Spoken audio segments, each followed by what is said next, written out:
Hi, I'm Danielle with Put a Finish on It. If you're a writer looking for an editor, let me know. I read 85 books in 2015. My Goodreads reading challenge was set at 70 books, as it has been the past few years. This is the first year I wasn't reading 1 or 2 short books on New Year's Eve to reach my goal, so that's pretty exciting. This year I made an effort to join the race conversation, in part by reading more books by and about Black Americans, and I'll have a video about that coming soon. Also this year I made monthly wrap-up videos for every month, which is the first time I've done that. So now I have a verbal record of what I thought of 85 books. Of those 85 books, 66 were fiction of some kind. 1 was a play, 3 I classified as literature, 16 were general adult fiction, 6 were middle grade fiction, and 40 were young adult fiction. That means of the 85 total books, 19 were in the nonfiction category, which includes biography and memoir. Of those 19, 1 was a graphic memoir, 4 were young adult memoirs, 2 were adult memoirs, 4 were adoption-specific memoirs, and 8 were nonfiction.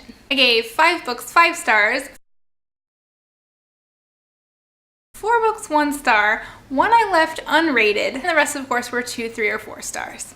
I did try to be more aware of what I was reading and stretch myself a little bit, without sucking all the joy out of reading by making things too regimented. I don't usually read graphic memoirs or plays, so I count Fun Home and A Raisin in the Sun as successes, and I recommend them. I got myself to finish reading Garbage Land on the Secret Trail of Trash by Elizabeth Roit. I've always been interested in humans' ability to consume and discard in such staggering quantities, and this book was quite the undertaking. I read both The Color Purple and The Bluest Eye, both of which I had avoided and felt intimidated by. And I read Hands on the Freedom Plow, Personal Accounts of Women in SNCC. This is a 600-page book on the civil rights movement. And it's something that I would imagine myself reading someday, but really it would just sit on the shelf. And instead I read it slowly throughout the year and actually finished it. So I read a lot that I'm proud of and feel good talking about. And I read a lot that I cringe at and didn't mention at all in this video. If you're curious, you can always see what I've read on Goodreads.